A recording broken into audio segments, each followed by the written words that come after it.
Bom dia, bora dar início a mais uma narrativa intradiária.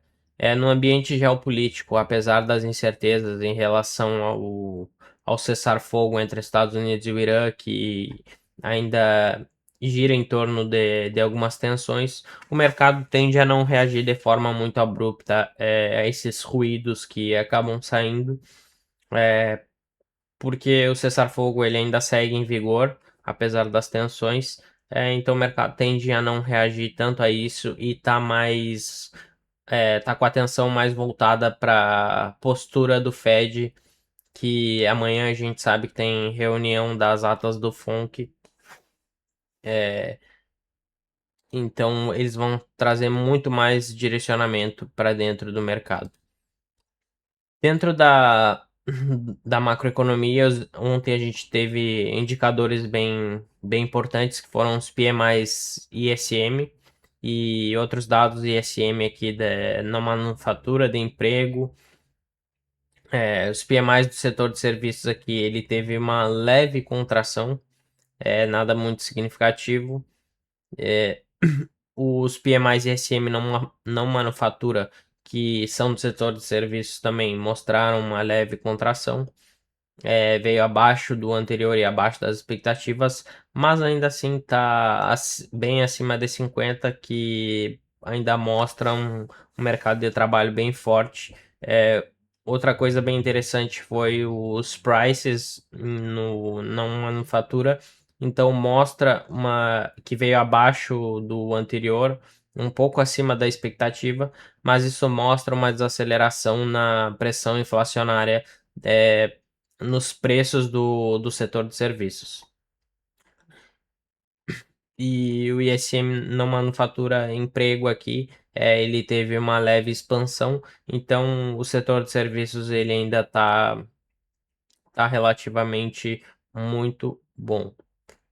Hoje a gente não tem dados muito relevantes que tenham um grande impacto no, nos preços, então a gente vai pro gráfico, é, tentar entender quais as melhores oportunidades dentro desse cenário. O dólar ele está se sustentando dentro dessa região aqui. Ele está girando em torno do 0 a 0 agora, mas os títulos eles já estão ganhando bastante força agora pela manhã. O título de 30 anos voltou para casa dos 5%. Então a gente pode ver que no tanto curto, médio e longo prazo o mercado ainda segue precificando uma alta nas taxas de juros. Renda variável agora, na Ásia, terminou bem negativo. A Europa tá mista, mais para negativo. As empresas, os índices que estão negativos, eles estão mais negativos do que os que estão positivos. E o Nasdaq também, o setor de tecnologia como um todo, ele está sendo bem pressionado. A gente pode ver que Nvidia, é, o ETF do Nasdaq, o QQQ e o setor de semicondutores estão sendo bem pressionados agora pela manhã. Então a gente pode ver que o mercado de renda variável ele tá sendo pressionado, é, bem provável pela alta nos juros, e o dólar tende a seguir ganhando mais força. Mas existe uma grande probabilidade ainda de uma correção maior no dólar, fica até mais interessante para comprar dentro desse range de M15. O preço ele já atingiu abaixo de 50%, então ele sim pode dar continuidade no movimento de alta a partir daqui. Rompendo esses níveis aqui, dá para pensar em pegar um pullback ainda no pullback, confluindo com o pullback no canal. Mas caso ele venha a romper esses fundos, um alinhamento do fluxo aqui nessa região de 70 da OTE aqui fica bem interessante também. Com os títulos ganhando força, o dólar tende a seguir se sustentando. Então, se a gente está esperando por compras no dólar, a gente vai esperar por uma queda nas moedas emergentes. Algumas já estão caindo de forma bem mais significativa do que outras, apesar de o dólar não estar tão forte assim agora pela manhã. Já tem algumas emergentes que estão caindo relativamente bem. E o euro é uma relação bem inversa do dólar, então se o dólar tende a seguir subindo, o euro tende a cair, mas ele buscando esses níveis é bem mais interessante para realizar vendas, a não ser que ele venha a romper esses níveis e dê continuidade à queda a partir daqui. Se a gente pegar esse range aqui, ele chegou nos 50%, não...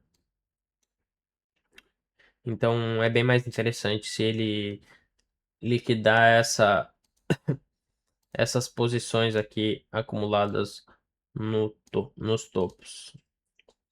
É bem mais interessante para vender. E o XAU-USD, ele já está desacelerando aqui, apesar dos títulos estarem ganhando força, tende a pressionar o ouro, mas ainda assim o ouro pode ter compras táticas em níveis de demanda e principalmente nessas regiões de pullback e ineficiência do preço. Ele já está trabalhando, esse movimento de baixa, ele está trabalhando dentro de um canal mostrando desaceleração.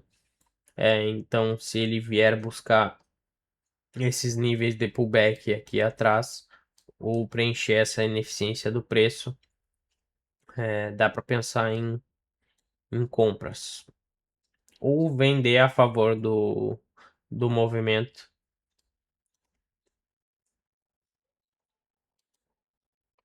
Já dentro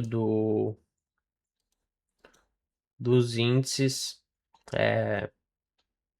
a gente está vendo que o cenário ele tá um pouco misto, só que as empresas que estão mais positivas aqui empresas de comunicação e de consumo.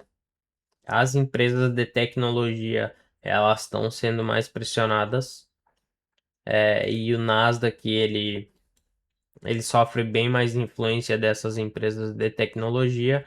Então, sim, a gente pode continuar vendo uma liquidação nas posições do Nasdaq.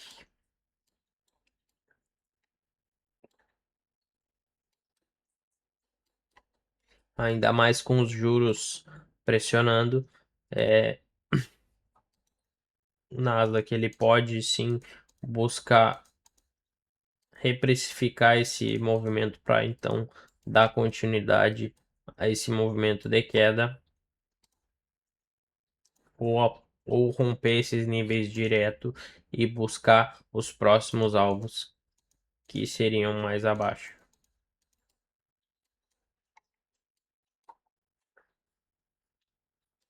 Existem algumas barreiras aqui mais para cima, caso aqui seria bem mais interessante se o preço viesse buscar esses níveis para então depois liquidar. Aí vai depender de como o índice vai reagir na abertura, em que patamar que ele vai estar na abertura.